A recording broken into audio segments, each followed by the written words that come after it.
Situación en Estados Unidos. Bienvenidos a la radio, bienvenidos a Jaque Mate. Lo que escuchaban era uno de los momentos políticos que va a marcar este 2021 que acaba de empezar, que lleva 11 días de vida. Día de Reyes que fue polémico, fue muy polémico en Estados Unidos. ¿Por qué? Porque ese día la sesión parlamentaria en el Capitolio debía ratificar que los resultados de las elecciones del noviembre, que decían que Joe Biden será en unos días nada más, en 9 días, el presidente de los Estados Unidos, y Kamala Harris será la vicepresidenta de los Estados Unidos. ¿Y qué pasó? Que el discurso de Trump, ese discurso de Trump en el que se negaba la posibilidad de que hubiera ganado Biden legítimamente, en el que se reconocía que podría haber un pucherazo, que era la tesis que Trump ha mantenido de manera que, por cierto, hay que decir, insostenible, porque la ha aportado sin pruebas y sin el aval de la justicia, pues esa tesis desembocaba en uno de los momentos políticos que muchos anticipaban que podría llegar y que llegó. Asalto al Capitolio por parte de manifestantes de pro-Trump, por parte de manifestantes de la secta Qanon. Recomendamos escuchar un programa que hicimos hablando de la secta Qanon, y una situación política de extrema hostilidad en Estados Unidos, en la capital de la democracia más importante del mundo occidental, o de la que ha sido considerada la democracia más importante del mundo occidental, de la que ha sido la democracia más consolidada quizás a nivel occidental, y que parecía más un país bananero, una república bananera en la que cualquiera puede llegar al Capitolio con, por cierto, parece que extrema facilidad. Me sorprendió la facilidad con la que se pudo entrar en el Capitolio. Lo mostraba José Ángel Abad, el corresponsal de Antena 3. Bueno, es que hay policías que han dejado pasar a la gente, que incluso se han ido, se han retirado de la zona cuando se estaba empezando a producir el asalto. ¿En qué momento se produce esto? Es una situación que se veía venir, pero no por ello una situación menos grave. Se asalta a la cuna del poder legislativo en la democracia más importante, y aunque no sea la democracia más consolidada, en la que cuenta a nivel internacional. El peso de Estados Unidos en las relaciones internacionales, el peso de Estados Unidos en todo el mundo occidental, es innegable. Que esto esté ocurriendo es un escándalo realmente. La situación es que lo que dicen que fue un intento de golpe de Estado, esta es la tesis que están manteniendo los demócratas, no se consumó. Ahora se está diciendo que quizás no fue un golpe de Estado porque no se contó con una organización definida y no se contó con un apoyo militar como tal. Eso lo leía yo en el Orden Mundial el otro día. Lo que pudo haber sido un golpe de Estado puede acabar con Trump fuera de la Casa Blanca antes de tiempo. Le quedan 9 días, puede no agotar esos 9 días porque demócratas y cada vez más republicanos están pidiendo el impeachment, están pidiendo la incapacitación del presidente por todo lo que ha ocurrido. Un presidente que además ya no va a tener las redes sociales para soltar su propaganda. Twitter le ha bloqueado, Instagram le ha bloqueado, Facebook le ha bloqueado, muchas redes sociales le han bloqueado.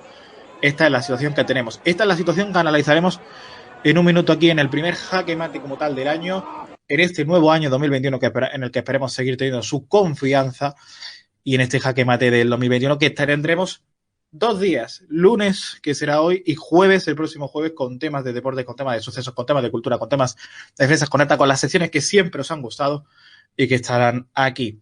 Esto será enseguida, pero en el programa de hoy vamos a tener enseguida también la situación del COVID en España. Vamos a tener a Joan Carles March y vamos también a tener a Julián Ezquerra.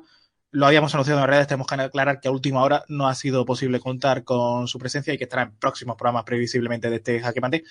Luego volveremos con este tema de Estados Unidos y también el tarifazo de la luz en medio de las nevadas. Un escándalo. Pero tema de COVID, Joan Carles March, adelante.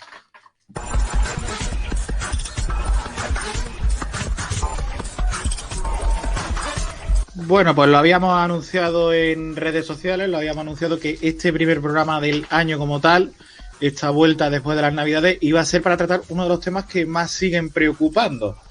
Y este es el ascenso del COVID-19, unas Navidades que han estado marcadas de noticias sobre la pandemia con el inicio de la campaña de la vacunación, que es quizás la noticia más optimista sobre el virus, pero también con la noticia más pesimista, que es el inicio de la cepa, de la conocida como cepa británica, de la variante británica del coronavirus, que ha llegado a España y que ha provocado que se cierre el campo de Gibraltar perimetralmente y también un confinamiento total allí en el Reino Unido.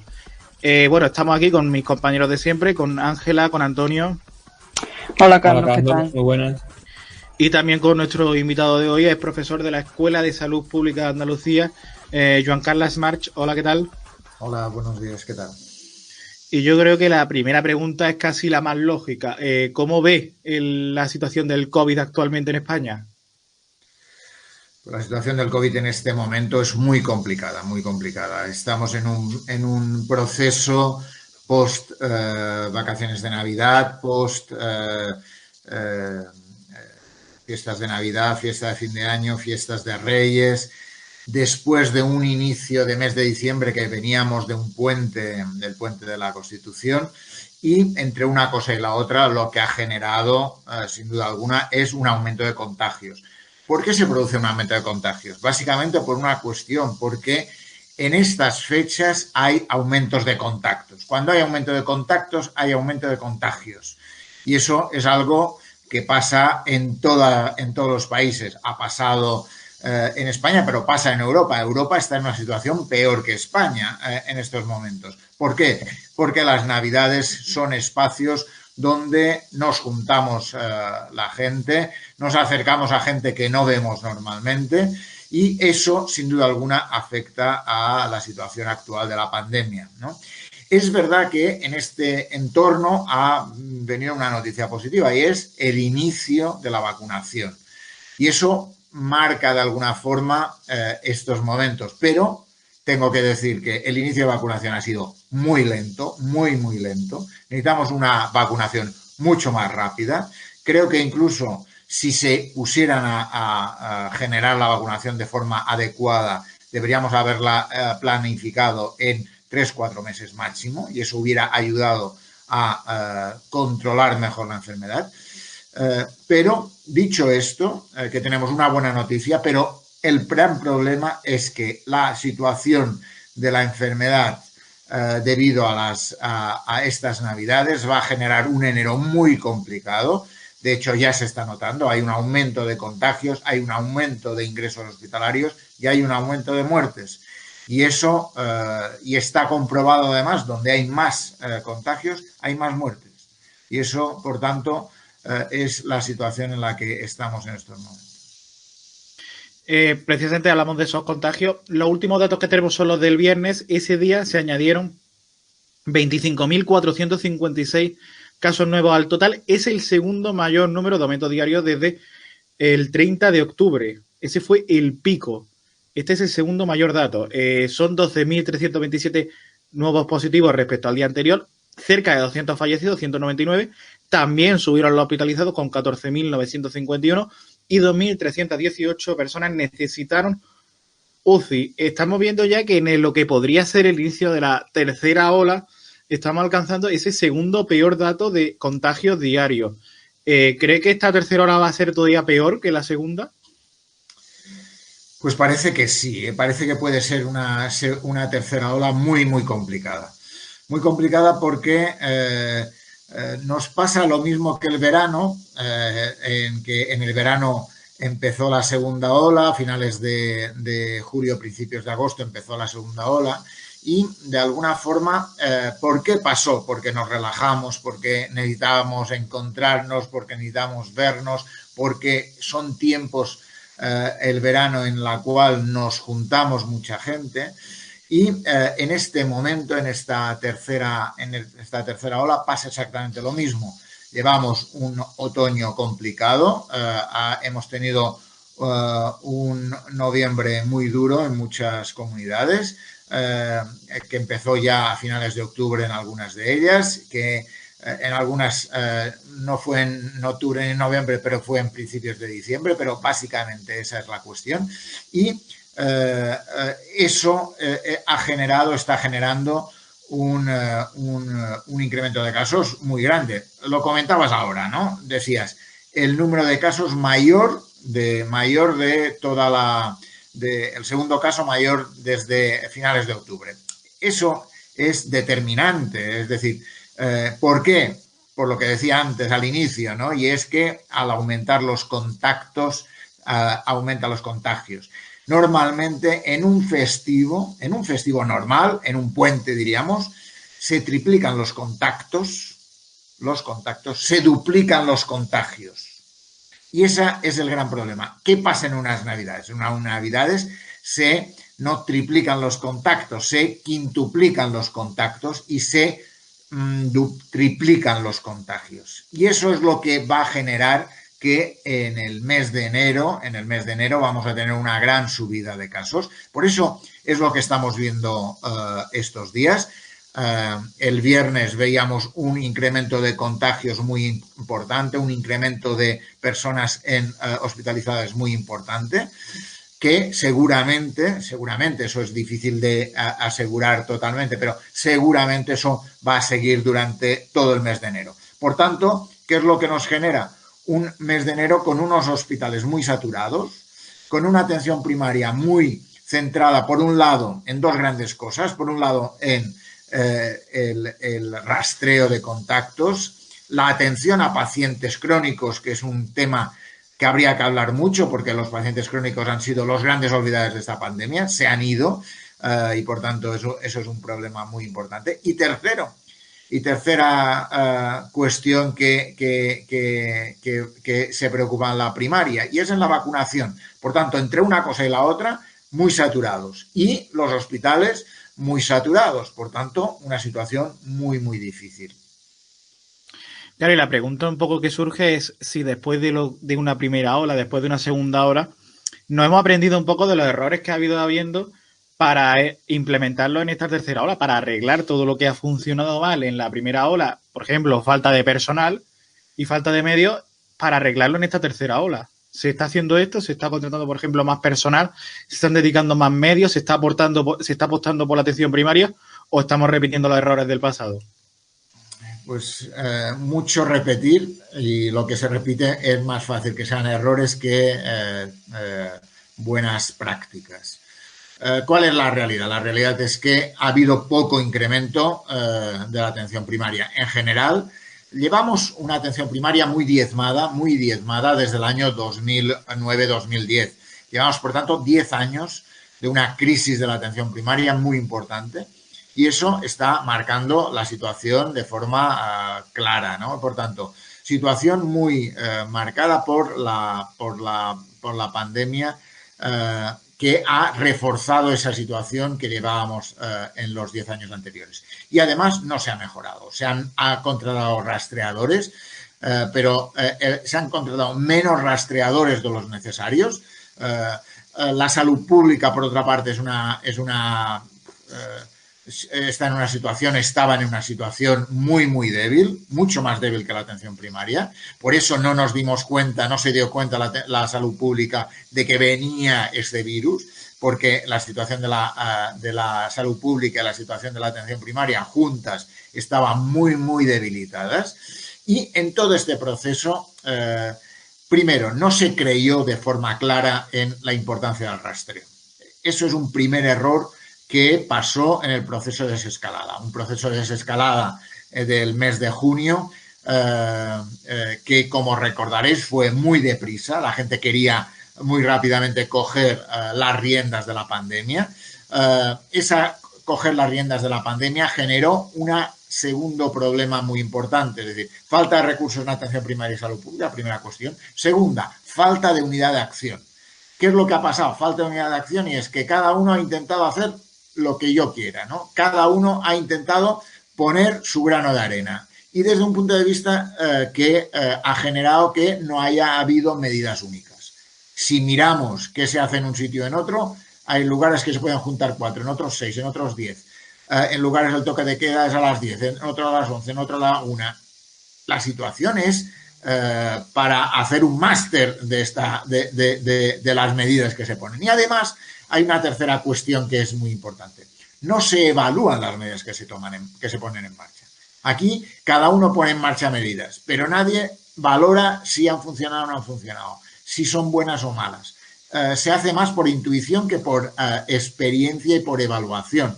Y por tanto, eso es un problema que hay que añadir a la situación real de la pandemia. Y además hay otra cuestión y es que ha sido un problema tanto del gobierno central como de los gobiernos autonómicos, sin duda alguna, y es la falta de creencia en los expertos. Los expertos no aparecen, no han aparecido.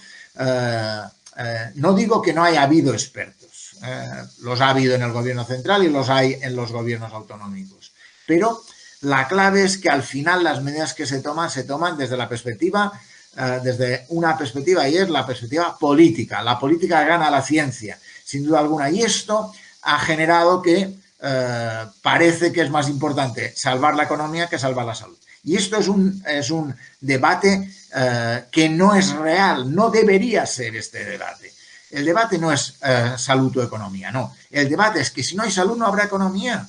Ese es el debate, ¿no? Y esa idea de intentar conjugar la salud con la economía nos está llevando a medidas débiles, a medidas que vamos a dejar abiertos ciertos sectores porque están jodidos de alguna forma y van a subir los contagios, sí, pero ya los controlaremos. Y eso es lo que nos ha pasado durante esta época. Una situación francamente muy complicada, donde probablemente ha habido algunas mejoras en sectores hospitalarios, es decir, se han aumentado el número de UCIs, eso sí que se ha hecho, pero básicamente por reconvirtiendo profesionales que estaban en unos servicios u otros y ahora están en las UCIs, pero con una debilidad, y es que las UCIs necesitan profesionales de enfermería con alta capacitación, y probablemente eso es un problema que tenemos de forma importante, porque si no tienes una experiencia de trabajo en UCI, eso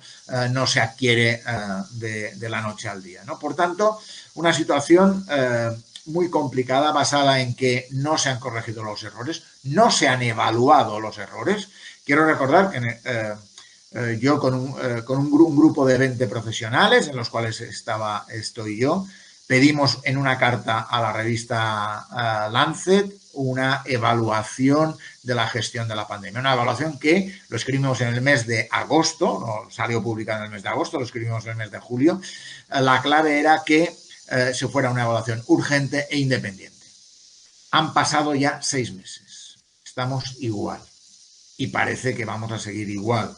Por tanto, problema no, un problema muy importante de una situación que en lugar de aprender de los errores, de aprender de las buenas prácticas, también que las ha habido muchas buenas prácticas que se han puesto encima de la mesa, pues lo que tenemos es muchas medidas muy diversas, cada una las suyas, y poca unidad de acción y poca evaluación de las medidas.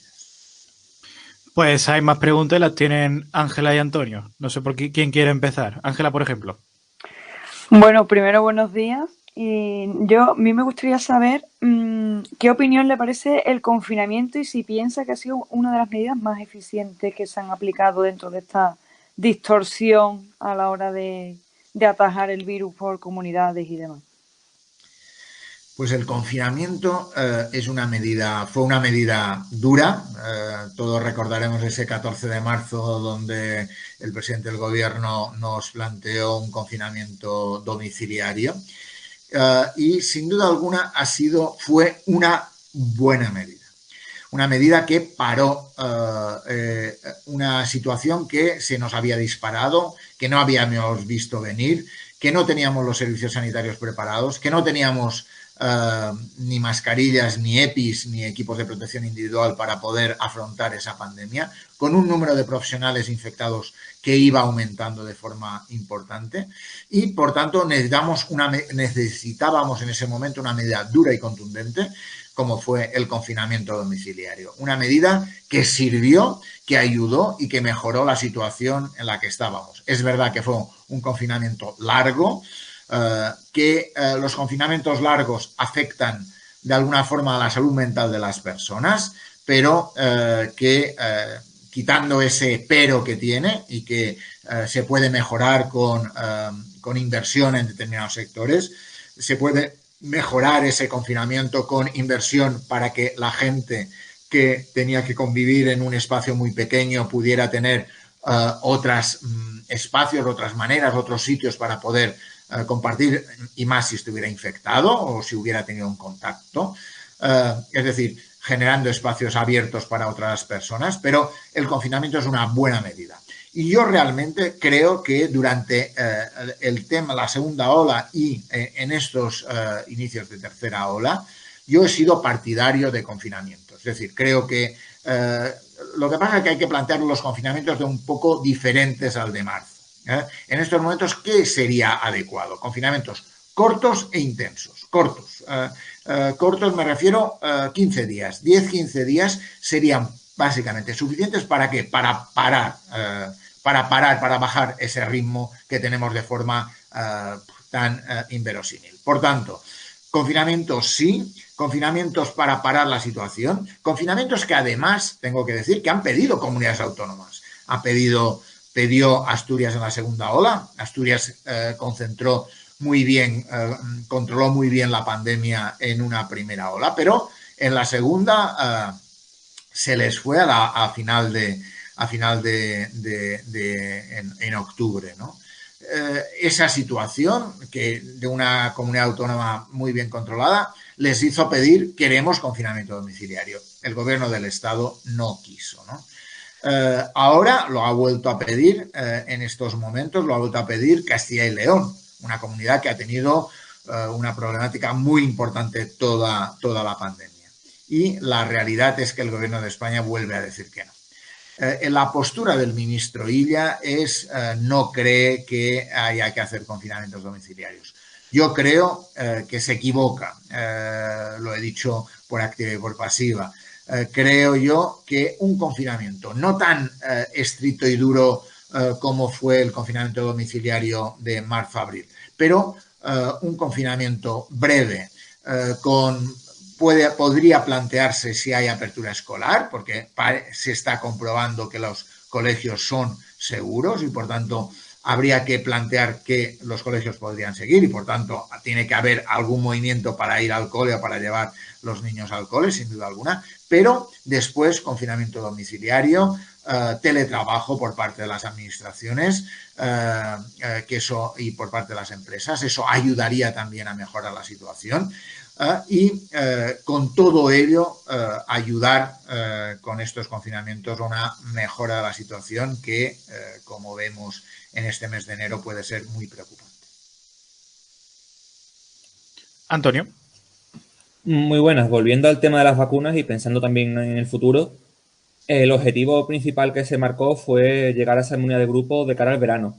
Viendo la experiencia de este par de semanas y previendo lo que puede ocurrir, las consecuencias de la tercera ola, ¿cree que se puede llegar a ese objetivo? ¿Que ahora mismo se puede llegar a un verano con un 70% de vacunados? Pues deberíamos. En estos momentos solo tenemos un tratamiento posible. El único que tenemos encima de la mesa son las vacunas. Tenemos ya 2 vacunas. En este momento solo se está vacunando con una en España, pero en unas semanas tendremos la segunda vacuna. Probablemente en un mes tendremos una tercera vacuna. Por tanto, necesitamos, teniendo una cantidad de vacunas suficiente, entre estas 3 que he dicho, deberíamos ponernos a vacunar a tope. Yo creo que la solución de la historia se llama vacunar, vacunar y vacunar. Vacunar, vacunar y vacunar. Se ha comprobado que los efectos secundarios son muy pequeños, son más locales. Es verdad que algunos más generales de cansancio, dolores articulares, pero básicamente no son muy importantes. Por tanto, ante esos efectos secundarios leves, diría yo, lo que hay que fomentar, por un lado, es mejora de la comunicación con la población para que la población sea consciente de la importancia de la vacunación. Primer tema, muy importante. Hay que vacunar como mínimo 2/3 de la población española, alrededor de un 70%. Si vacunamos más, mucho mejor, pero ese sería el objetivo a conseguir. Hay que vacunar con las 3 vacunas que vamos a tener en este mes siguiente. Y hay que reforzar la atención primaria para que la vacunación sea más rápida. Yo creo que con la situación actual deberíamos poder hacerlo, deberíamos poder estar en junio, julio, con la situación ya vacunadas a este porcentaje. Pero para eso hay que trabajarlo y hay que organizarlo bien. Lo que hemos visto en esta primera entrada de vacunación es muy mala organización, muy mala planificación y, por tanto, una situación en la cual hemos llegado solo a 1 de cada 3 de los que deberíamos haber llegado.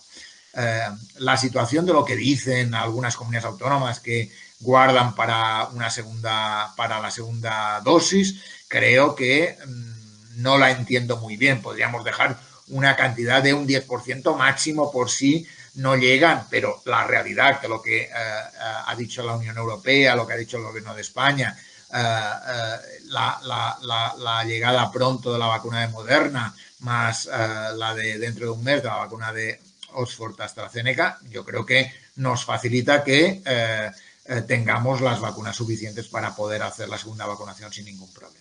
Por tanto, la clave es vacunar, recursos para que la atención primaria pueda hacer una vacunación adecuada y ayudar con todo ello a planificar y organizar bien todo el proceso para que sea una vacunación mucho más rápida.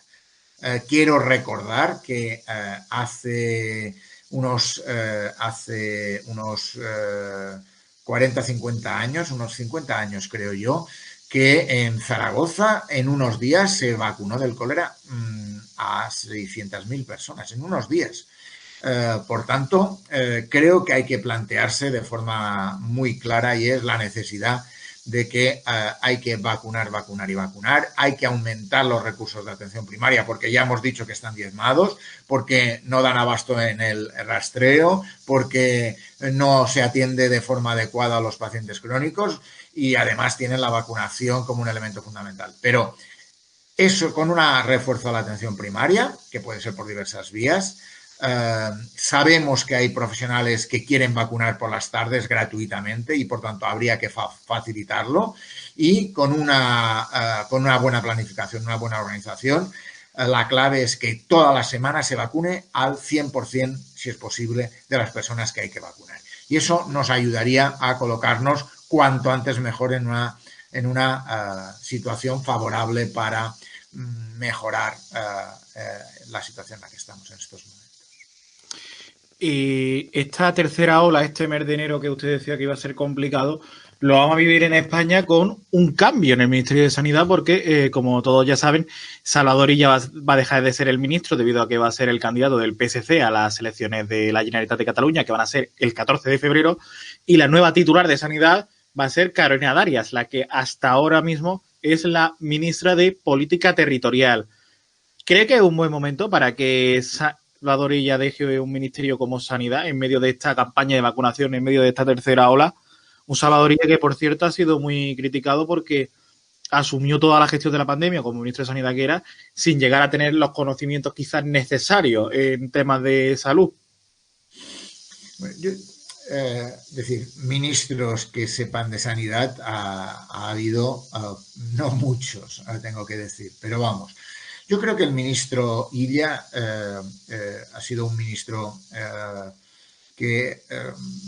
interesante. Creo que ha hecho una gestión razonable.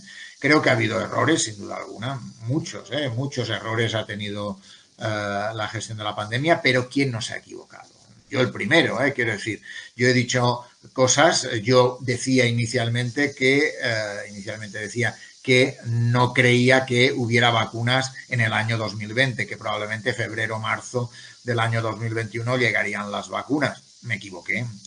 Fijaos, una vacuna que ha llegado en el mes de diciembre, impresionante. Un esfuerzo titánico, un trabajo de investigadores brutal, con un nuevo mecanismo que es el ARN, que son vacunas con un planteamiento diferente a las habituales, pero que han podido desarrollarse y se han desarrollado de una manera extraordinaria. Por tanto, errores hemos cometido todos. Errores ha cometido el ministro. Pero el ministro, yo creo que yo he tenido 2 reuniones con él.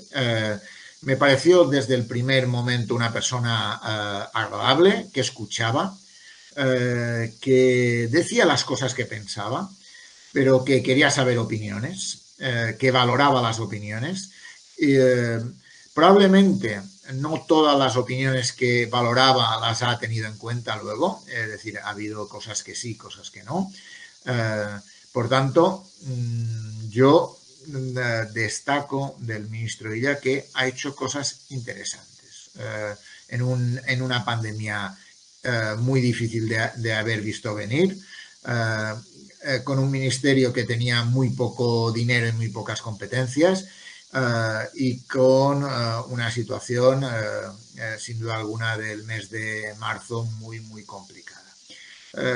¿Yo qué destacaría de ella? Ella creo que ha hecho algunas cosas buenas y, por ejemplo, el intentar no entrar en polémicas. Una persona que ha intentado distanciarse de las polémicas, distanciarse de los conflictos. Marcó un conflicto muy marcado con la Comunidad de Madrid en un momento determinado, pero yo creo que ha hecho un trabajo a tener en cuenta, ¿no? Yo en la política no me meto, quiero decir, yo me meto en la política cuando los políticos no hacen caso a los expertos, ¿no? Y lo he dicho anteriormente, creo que los expertos deberían haber tenido un papel más importante en la gestión de la pandemia, en la evaluación de la pandemia, en las propuestas para una mejor gestión de la pandemia. Creo que en ese sentido no se han tenido suficientemente en cuenta y en eso creo que es un error de Illa, pero creo que el Ministerio se ha reforzado de cara al 2021. Creo que el equipo de Fernando Simón, espero que se incremente su dotación. Se ha generado una Secretaría de Estado con una andaluza en la gestión de la misma, Silvia Calzón, que es una epidemióloga con buena formación. Por tanto, creo que, sin meterme en que la toma de decisiones de los políticos con respecto a la situación sea la que sea, creo yo, no me meto en eso.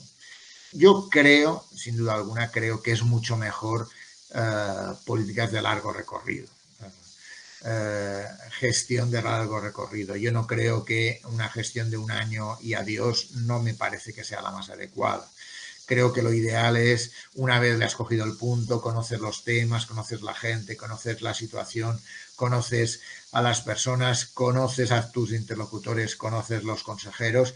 Creo que lo ideal es haber reforzado esta situación y no haber hecho el cambio, sin duda alguna. Pero, ya digo, no me meto, aunque creo que hubiera sido mejor una continuidad de una política en el Ministerio de Sanidad. Y usted, volviendo un poco al tema de los colegios, que lo mencionábamos muy brevemente, el tema de que los colegios son seguros, ya para terminar, ha habido polémica esta semana por la presencialidad de los exámenes, la presencialidad de las clases en la universidad. Por ejemplo, Juanma Moreno, en una decisión que fue sorprendente porque nadie se la esperaba, anunció que las clases de las universidades volverían a ser semipresenciales o presenciales en casi toda Andalucía, menos en las zonas que están en nivel 4 de alerta. Pero en Twitter muchos consejos de estudiantes y muchos estudiantes universitarios han pedido que los exámenes sean de manera online para evitar contagios y también para evitar las condiciones de frío extremo que se vivirían en las aulas de exámenes que tienen que estar abiertas. ¿Usted cree que tiene que ser exámenes presenciales, universidad presencial o modelo online?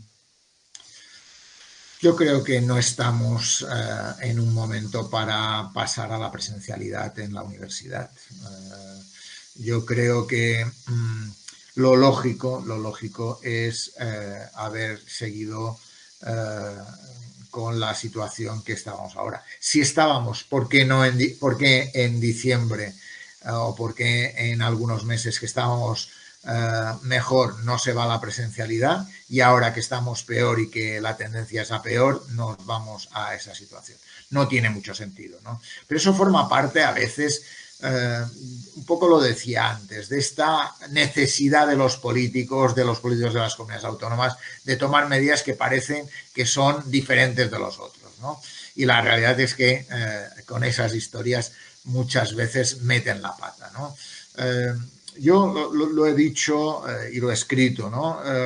La situación de la gestión de las comunidades autónomas en muchos momentos ha sido un poco increíble, ¿no?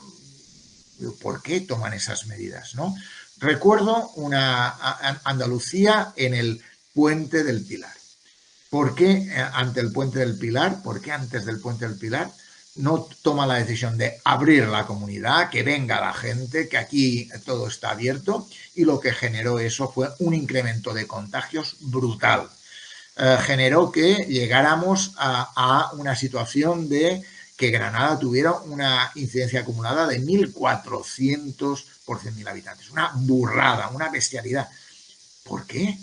¿Por qué se tomó esa decisión? La primera decisión después de esa situación fue cerrar la Universidad de Granada. ¿Por qué se cierra la Universidad de Granada? Que es que todos los casos que venían, todo el mogollón que hubo en Granada era por la universidad. Increíble, ¿no? Y yo eso lo planteé porque muchas veces se toman decisiones sin pensar, sin valorar, sin evaluar de forma adecuada, ¿no? Pensando que estos son los jóvenes y con eso ya lo tenemos. Error, ¿no? Porque la clave tiene que ser medidas más globales, ¿no? Por eso no entiendo muy bien el planteamiento de hacer todos los exámenes presenciales. Sí hemos trabajado hasta ahora en la virtualidad. Ahora que suben los contactos, no sería lo adecuado pasarnos a la presencialidad. Creo yo que es importante, por un lado, mantener los colegios abiertos. Creo que las escuelas hay que mantenerlas abiertas. Creo que es importante que en todas las escuelas de todas las comunidades autónomas debería haber contadores de CO2, medidores de CO2, para poder valorar por parte del profesorado la situación de cada aula. Tercera cuestión, debería haber filtros para las aulas en las cuales no se pueden ventilar para poder generar una mayor ventilación y a partir de cierta edad formación virtual, que sería el elemento adecuado, ¿no? Probablemente en estos meses, en estas primeras semanas de enero, hay que valorar cómo está cada comunidad, cada situación, cada provincia, para valorar si digo para los colegios me refiero, si es necesario abrir las aulas o no, o esperar unos días, pero en general creo que para la universidad, sin duda alguna, estamos en un momento aún de virtualización. Lo hicieron en un momento, sigamos ahora.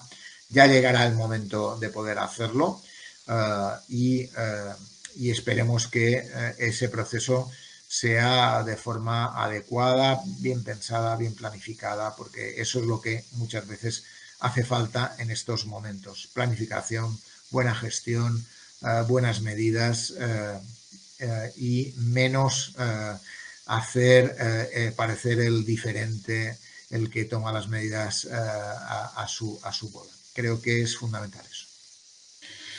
Sobre esto también tenemos el testimonio de José Ramón García, que es representante del Consejo de Estudiantes de la Universidad de Almería, que de momento no va a volver a la presencialidad porque está en nivel 4 de alerta. Le vamos a escuchar. Desde el Consejo de Estudiantes de la Universidad de Almería queremos manifestar nuestra preocupación ante la presencialidad en los exámenes del mes de enero. Queremos denunciar que desde el Rectorado no se nos ha proporcionado ningún documento de carácter técnico firmado por la autoridad sanitaria o por el Servicio de Prevención de Riesgos Laborales de la UAL que avale la decisión que ha tomado el Rectorado de establecer la presencialidad en los exámenes de enero. A su vez, quiero mostrar la indignación que tienen los estudiantes de la UAL, porque desde el mes de noviembre no se han recibido clases presenciales, apenas se ha pisado el campus universitario y sin embargo ahora, tras las vacaciones de Navidad, se exige la presencialidad en los exámenes. Consideramos que esto es una irresponsabilidad no solo del rectorado, sino también de quien tiene las competencias en sanidad, que es la Junta de Andalucía. Echamos en falta una comparecencia del consejero de Salud o del propio presidente de la Junta de Andalucía, Juan Manuel Morena Bonilla, para que den explicaciones acerca de por qué permiten que haya presencialidad en la aula universitaria para los exámenes de la vuelta de Navidad. También hay que manifestar que en agosto, cuando había 164 casos diarios de COVID-19 en la provincia de Almería, se estableció una no presencialidad para los exámenes de septiembre y, sin embargo, ahora, con el doble de casos, con 306 casos diarios, el rectorado y la Junta de Andalucía permiten que los exámenes sean de carácter presencial. Desde el Consejo de Estudiantes hemos interpuesto ya un recurso de alzada contra la instrucción de la vicerrectora de Ordenación Académica que habilita la presencialidad y también hemos realizado una solicitud de acceso a información pública en base a la Ley de Transparencia para solicitar los documentos de carácter técnico de las autoridades sanitarias si es que lo hay. Y con eso, pues, cerramos este programa, esta parte del programa, mejor dicho, con Joan Carles March, en el que hemos dado un poco un repaso a la situación del COVID en nuestro país, que es preocupante por el aumento de casos. Muchas gracias por haberte querido estar con nosotros. Un placer, hasta siempre. Y esperemos que tengamos un 2021 lo mejor posible, mejor que el 2020, al menos tiene que ser. Pues esperemos que sí. No sé si Ángela también quiere hacer alguna despedida. Sí, ha sido una entrevista fantástica y yo creo que para nuestros oyentes será bastante positivo el hecho de escuchar la opinión de alguien que está metido de lleno en este gran problema que nos azota de esta manera.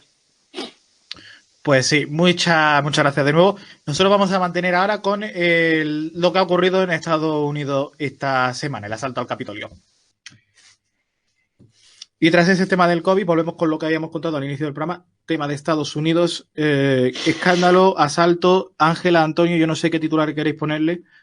¿Cómo veis la situación?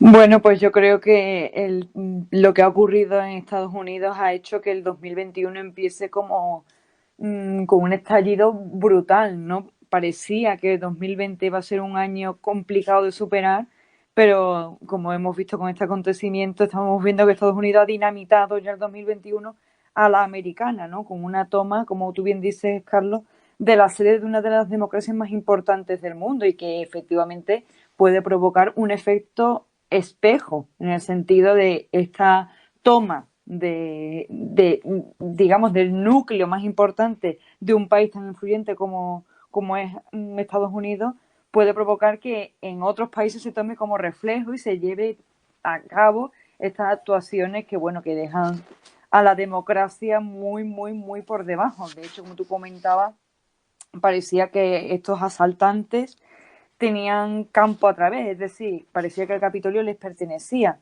Por lo tanto, creo que es algo que hay que analizar. De hecho, muchos asaltantes,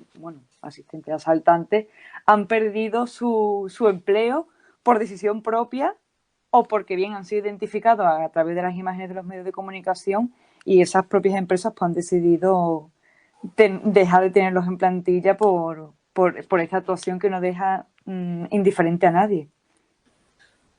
Sí, yo creo que en el fondo lo que hemos visto ha sido un push, un intento de golpe de Estado que no ha conseguido su objetivo, pero ahí está, ¿no? Y lo decía Carlos, ¿verdad? Podemos debatir durante horas sobre la calidad democrática de Estados Unidos, pero lo que sin duda ha sido el referente democrático probablemente desde la Segunda Guerra Mundial, ¿no? Entonces, eso eleva mucho más la gravedad de la situación, que bien es cierto que no es tampoco algo imposible de pensar en Estados Unidos. Ya hemos visto en los últimos meses cómo a menor escala ha ocurrido en otros edificios gubernamentales, en otros estados de manera similar, pero es cierto que parecía que no iba a ser posible verlo en un Capitolio, además en un acto como hemos visto, y a poco que estamos descubriendo, gracias a la prensa, es que parece que por lo menos, según lo que piensa el FBI, es más grave de lo que voy a parecer, ¿no? Ya hemos visto pues fotos de que se veían de personas con cuerdas para amarrar.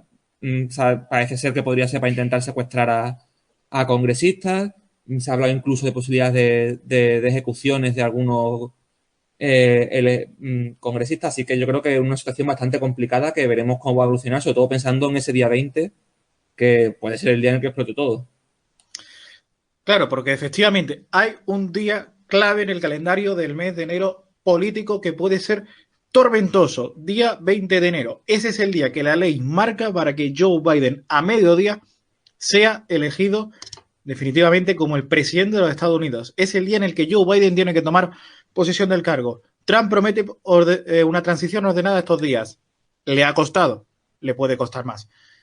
Pero no irá a esa toma de posesión. Mike Pence sí, Mike Pence tuvo que salir escoltado y ser evacuado de urgencia. El vicepresidente de Estados Unidos tuvo que ser evacuado de urgencia porque su presidente casi que le amenazó en Twitter tras negarse a esa teoría del pucherazo que quería llevar Trump hasta las últimas consecuencias. Hay ese día 20 de enero, puede ser un día muy caótico en la ciudad de Washington por todo lo que ocurra.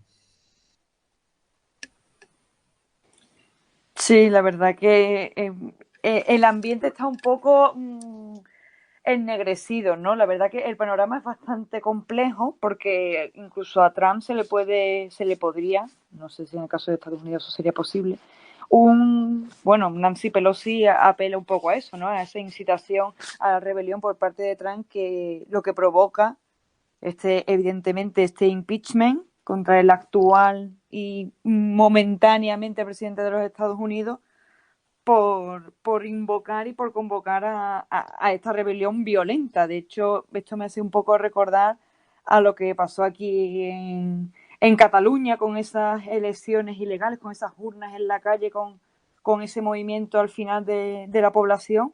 No sé hasta qué punto se le pueden exigir responsabilidades a Trump, pero lo que sí está claro es que no puede seguir ni un minuto más siendo el presidente de los Estados Unidos. Ya el 20 de enero, pues Biden se enfrenta ya al gran proyecto que tiene por delante, pero en la figura de Trump hay que desvincularla ya de lo que son los Estados Unidos, porque ya hemos visto que no le ha aportado nada positivo.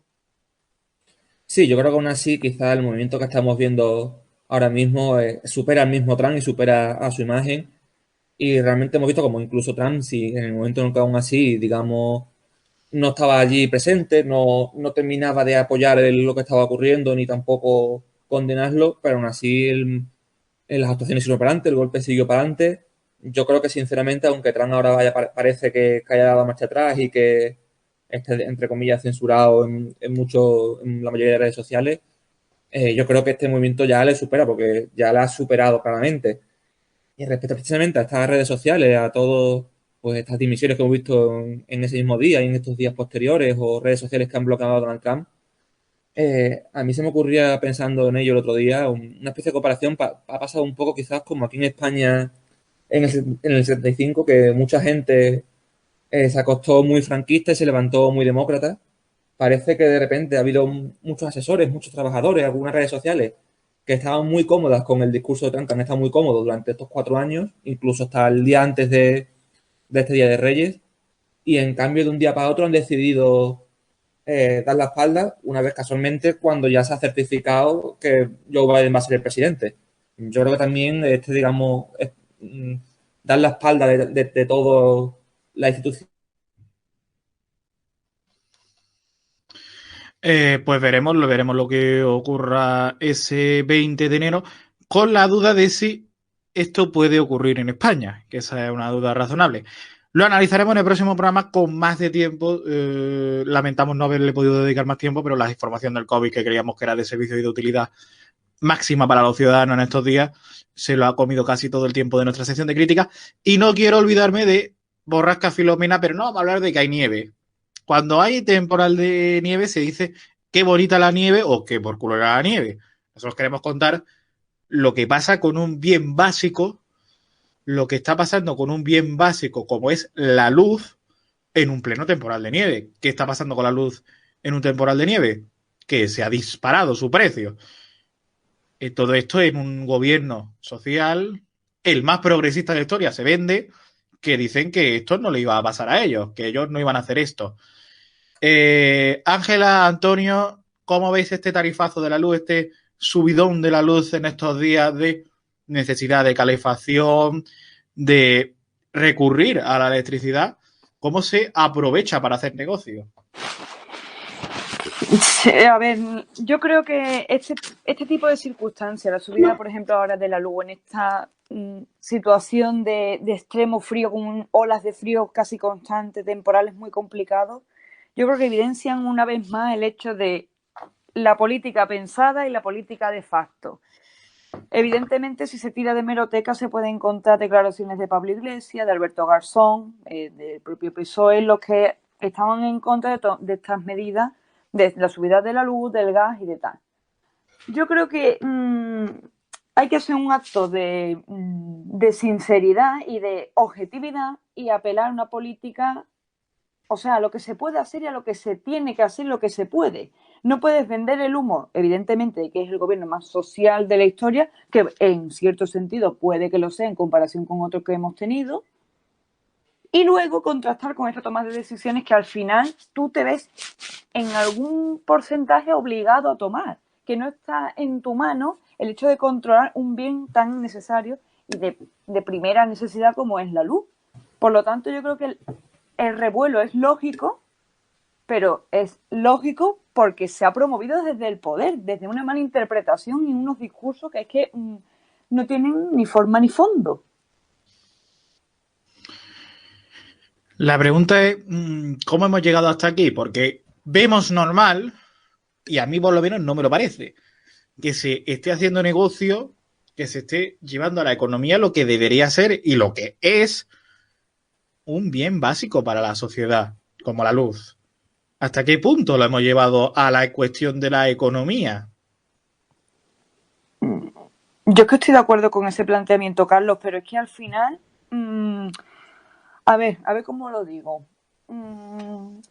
Hay que mediar un poco entre lo que se quiere y lo que se puede. Evidentemente la economía es el monstruo que todo lo engulle. Hasta ahí estamos bastante de acuerdo y efectivamente yo estoy de acuerdo con esa moderación entre lo que es lo vital y lo económico. O sea, que una cosa no esté embuida dentro de la otra. Pero, como ya te digo, la capacidad de influencia yo creo que es más pequeña de la que se pretende vender. No sé si me estoy explicando lo que quiero decir. ¿Antonio? Sí, bueno, yo creo que en cierta manera es como la historia de siempre, ¿no?, que ha ocurrido, al estar sujetos, digamos, a la lógica del mercado, pues los precios fluctúan y realmente, bueno, también existe un punto de, como digamos, por caminos de inflación, siempre se va a ir aumentando el precio en general de todo y por tanto siempre se va a llegar a nuevos máximos, pero es cierto, es una situación bastante complicada de entender que algo tan necesario, algo tan importante para la supervivencia de las personas esté, digamos, no solamente mercantilizada, sino totalmente entregada a la lógica del mercado, porque se puede, digamos, mantener en una cierta mercantilización, pero sin estar tan sujeta a estos altibajos en los que, como pasa casi cada año, cuando llegan inviernos duros, cuando hay grandes temporales, el precio de la luz se dispara y eso afecta pues mayoritariamente a las personas con menos recursos, a estas historias que conocemos todos los años de personas que no pueden calentar su casa, que no pueden encender la calefacción y que suelen acabar siempre en desgracia. Es que pasa algo, claro, y es que no somos conscientes de muchas veces cuando se informa de la subida de la luz, que es una información que puede llegar a ser aburrida, con tantos términos técnicos, de lo que esto supone. ¿Qué supone que te suban la luz? La pizarra de Javier Ruiz en la cadena SER, que es, si te quieres enterar de información económica, hay que ver esa sección, también en 4, también en Contra el Día de la USA, lo dice claramente, si antes pagabas 60 euros al mes, ahora pagas 88. Puede parecer un baile de números, quizás no mucho. Casi 30 euros para una familia puede ser perfectamente, y ese ejercicio lo hacía Alejandra de la Fuente, que es la responsable de Mierda Jobs, lo hacía y es casi 30 euros para una familia, puede ser una compra semanal de productos solo de primera necesidad. Es decir, vivir una semana comiendo los productos mínimos, es decir, vivir con lo mínimo durante una semana. Es muy importante que te suban la luz. Es un atropello quizás a los derechos que se puede llegar a tener, a la manera de vivir. Así que es preocupante este tema, la verdad. Un breve titular quizás ya para terminar. Sí, bueno, yo destacaría las palabras de la ministra Rivera, que, haciendo referencia a lo que tú comentabas, unos cuantos euros es mucho para mucha gente ahora mismo. Bueno, diga Antonio, a ti la cobertura del Capitolio, volviendo a Estados Unidos, la cobertura del Capitolio, ¿cómo te pareció? La cobertura, estamos hablando de los medios de comunicación. Sí, claro. Aquí en España. Para cada... Bueno, aquí fue algo sorprendente, ¿no? Que de repente varias cadenas, más allá del 24 horas, que obviamente si tiene ese objetivo único prácticamente, ¿no? De las noticias, cortar para darlo en directo. Es cierto que en un primer momento podía pasar cualquier cosa y eso sí que había que contarlo. Yo sí soy más partidario de que, bueno, de que no hay que sobredimensionar las noticias y que, de cierta manera, no hay que tampoco mantener siempre, como algunas cadenas, permanentemente esas informaciones ahí, ir a Estados Unidos a la mínima por aquello del espectáculo, porque aunque al final, aunque podía haber sido más, yo creo que no fue realmente tanto como lo que se ha intentado vender en algunos medios. Pues vamos con nuestro negro de la semana, que precisamente va sobre el tema de Estados Unidos, del Capitolio. ¿Tú sabes cómo informó la cadena Copia pasada a las 8 de la tarde de que algo estaba sucediendo en el Capitolio? Pues mira, no me enteré. ¿Qué pasó? Blog Radio Chips lo recoge. Tiene el audio en el blog Radio Chips. Frase literal de Ángel Expósito, que es el director de la linterna de la cadena Copia, informativo nocturno. Vamos con nuestro corresponsal en Estados Unidos, porque en Estados Unidos se está liando muy gorda. Que es una manera... A ver, Expósito es verdad que juega mucho a ser informal, pero yo no sé si una situación como esa amerita una frase como esa. Bueno, es que realmente yo creo que es complicado porque en un primer momento, te digo, no se sabía qué podía pasar. Podía ser incluso un golpe de estado con ejército en la calle o podían ser pues 4 locos entrando con banderas en un edificio. La verdad es que era un poco complicado, pero sí es cierto que, claro, atendiendo, como decías, a ese estilo suyo, con ese lenguaje completamente informal, ¿no? Puede ser nuestro negro de la semana. Medallero de la semana en una semana en la que no ha ido Sálvame Deluxe por la nieve. Medalla de bronce para el periodista argentino Diego Poggi. Puso en su Twitter un hilo que es muy bueno sobre la reacción que tuvo su padre cuando él le contó que era gay. Y el padre le dijo, está muy bien, que seas muy feliz, ahora olvídate de que tienes padre. Entonces es la situación que está pasando en muchas casas. Me parecía importante reseñarlo con muchas familias, muchas personas saliendo del armario y sus familias rechazándolo. Medalla de plata para Emma García, ¿por qué? Porque estaba el sábado en Viva la Vida, el programa de la nieve, y había guerra de bolas. Me pareció maravilloso la noticia. Había guerra de bolas en Callao y tuvo que ir la policía a dispersar la guerra de bolas. ¿Qué hizo Emma García? Se le escapó un... esos son gilipollas. Que por otra parte era verdad, pero era lo que menos te esperabas de Telecinco en ese momento.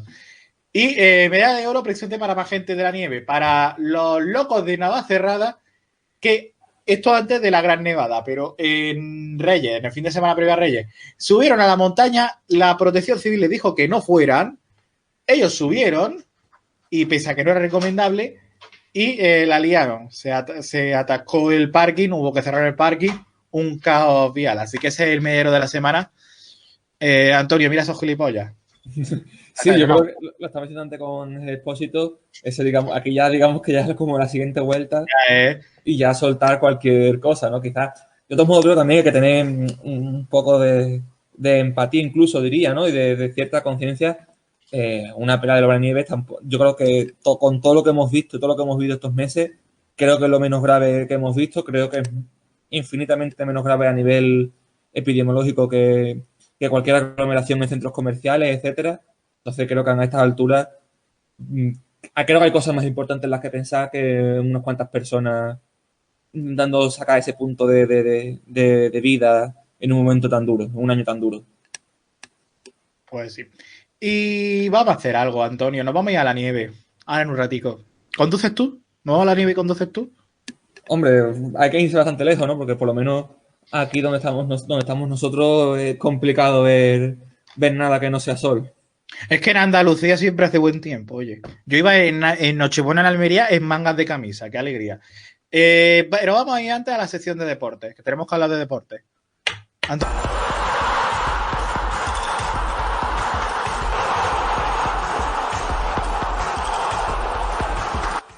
Pues hemos metido la sintonía de deporte y ya estamos en la sección de deporte. Así, de repente somos Josep Pedrerol. ¿Cómo nos transformamos? Y bueno, tenemos que hablar del Atlético de Madrid, que yo lo decía en Twitter, casi en el partido de Copa, casi como si hubiera sido otro Alcorconazo. Vaya patinazo del Atlético de Madrid, ¿eh? Bueno, casi no, yo creo que ha sido un alcorconazo prácticamente con todas las de la ley y en cierta manera yo creo que tiene mucho que ver con lo que ya hemos hablado en un momento a principio de temporada, ¿no? En los primeros programas de esta sección.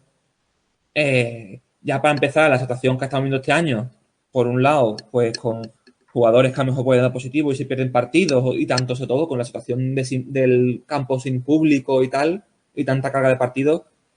Uno de los efectos que tiene, tanto para bien como para mal, es que es muy complicado prever los resultados y hay mucha incertidumbre. Se ha igualado muchísimo todos los equipos. Entonces podemos ver, y yo creo que veremos más que nunca, situaciones como esta, equipos humildes acabando con grandes equipos. Yo creo que además la Copa, sobre todo estas primeras rondas a un partido, este año va a ser especialmente interesante en ese sentido, ¿no? Pues sí, la verdad es que sí. A mí me sorprende que haya caído el Atlético de Madrid, ya te lo digo, porque el Atlético de Madrid lo estaban vendiendo como el equipo revelación del año, con unos muy buenos resultados en Liga, que de repente tenga este patinazo. Sí, pero además incluso hay otros equipos que también lo han tenido complicado y también incluso, pues, por ejemplo, el Celta ha perdido de paliza contra el Unión Deportiva Ibiza, que es otro equipo también bastante humilde. Equipos quizás ya no con tanto nivel, ¿no? Pero también Las Palmas han caído contra equipos de divisiones inferiores, etcétera. Creo que no. Este es un año de que veremos muchas situaciones como esta y que desde luego se verá disfrutar. Quizás no, por ejemplo, el aficionado del Atlético de Madrid, ¿no? Que han visto ese resultado, pero sí creo que va a ser como esas ediciones de hace bastantes años en los que cualquier equipo podía llegar a las últimas rondas. Pues sí. Eso estaría guay. A mí me gustaría que llegaran. A mí siempre me gustan que lleguen los equipos pequeños, porque, a ver, la Copa del Rey es un equipo que es una competición que realmente a los equipos grandes les da igual. Vamos Sí, a ha ser ido, sinceros, les da ha ido, igual. ha ido por épocas, pero sí, en general sí, también. Bueno, yo recuerdo, por ejemplo, hace ya bastantes años, aquella final del Recreativo contra el Mallorca, de dos equipos, o también, bueno, la del Betis, 2 años después, el Betis contra Osasuna. Eso a mí es lo que me gusta. Hay que También son defender fantásticas, sí. hay que defender a los equipos pequeños. Claro, claro, además siempre la Copa del Rey ha sido ese escaparate en el que equipos que a lo mejor no eran capaces de mantener ese ritmo durante toda la temporada y llegar a grandes resultados en liga, pues ahí tenían su puntito para poder intentar competir, para dar una alegría, incluso para conseguir clasificarse para competición europea. Muchos equipos han conseguido entrar en Europa gracias a Copa del Rey.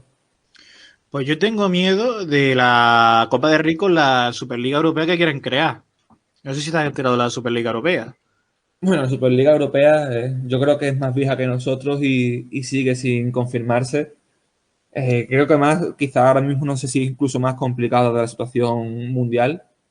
Y bueno, realmente es que una Superliga Europea no solamente afectaría a la Copa del Rey, sino afectaría a la misma liga, ¿no? Porque si Claro, realmente desaparecen estos grandes equipos de las ligas, desaparecen también de las ligas nacionales. es que lo que Madrid y Barça quieren hacer es jugar Superliga Europea los fines de semana con los equipos buenos de Europa, con lo que es más o menos un poquito la Champions ahora, pero en formato liga más que en formato eliminatoria.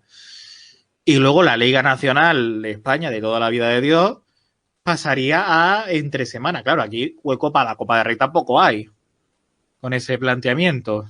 No, sería eso, básicamente. Ya se ha hablado muchas veces. Sería prácticamente una independencia de las competiciones deportivas españoles. Sería salirse de todo, ¿no? Realmente, por lo que dice, básicamente, que sería completamente imposible compaginar ya una nueva liga con las competiciones actuales, porque además los mismos equipos seguramente preferirían incluso crear competiciones extras alrededor de esa Superliga antes que participar en ligas nacionales o en copas nacionales que bajarían muchísimo su caché, que es quizá la gran consecuencia. Una Liga Española, una Copa del Rey sin Real Madrid, Barcelona y Atlético de Madrid, pues bajaría muchísimo el caché, bajaría muchísimo las recaudaciones de derechos de imagen y podría ser catastrófico en muchos sentidos para todos los equipos, incluso también para los grandes que se irían, porque no sabemos cómo se podría funcionar. Tú sabes aquí lo que tiene que volver. Aquí tiene que volver la jornada esta, los horarios de liga unificados del domingo a las 5 de la tarde, casi todos los partidos. Eso es lo mejor que había. Ahora nos estamos inventando ahora cosas que vete tú a saber cómo salen. Solo para ganar dinero, que es lo peor. En fin, Antonio. ¿Quieres que te haga mi minuto patriótico? A ver, venga, hablemos de Almería, que hay cosas buenas que hablar.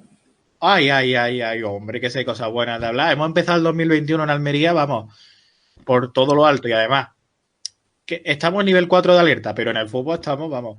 El Almería ganó en la Ponferradina la Liga 3-1, 3 de enero, pues 3-1. No lo había pensado, qué cachondo.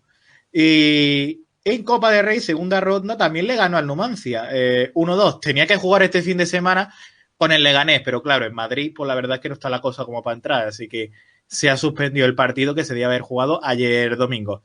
No sabemos cuándo se jugará. Ahora le toca al Alavés en Copa de Rey el sábado. Así que lo contaremos, cómo le va. Y minuto patriótico, a ver, te voy a mirar la clasificación. Mira, vamos terceros. Si esto es maravilloso. Estamos ya a un punto de Español y Mallorca, que son los segundos. Ya mismo en primera. Por debajo tenemos a Rayo Gallegos. No, porque luego el jeque, tenemos un jeque que le encanta despedir entrenadores, es su pasión. Él vive para eso. Y luego despedirá entrenador casi en los playoffs, como hizo el año pasado, y se trastocará todo al pobre hombre. Pero buen entrenador José Gómez, lo está haciendo bien este año. Y Antonio, bueno, vamos a escuchar a Ángela, que va a ser la que cierre el programa. Pero te espero el jueves, porque el jueves tenemos sección de deporte en esta nueva dinámica de Jaque Mate, con una entrevista que va a estar muy bien, ¿eh? Sí, ya más estrenando una sección renovada, ¿no? Porque no va a ser tampoco igual que lo que hemos estado haciendo hasta ahora, es una cosa algo diferente y con muchas ganas. Pues así será. Y para acompañarnos en este primer Jaque Mate del 2021, esperemos que les haya gustado el programa. A todos los oyentes que no lo hayan escuchado antes, pues esperemos que se queden, que todos son bienvenidos. Y pues muchas gracias. Sigan disfrutando de la radio.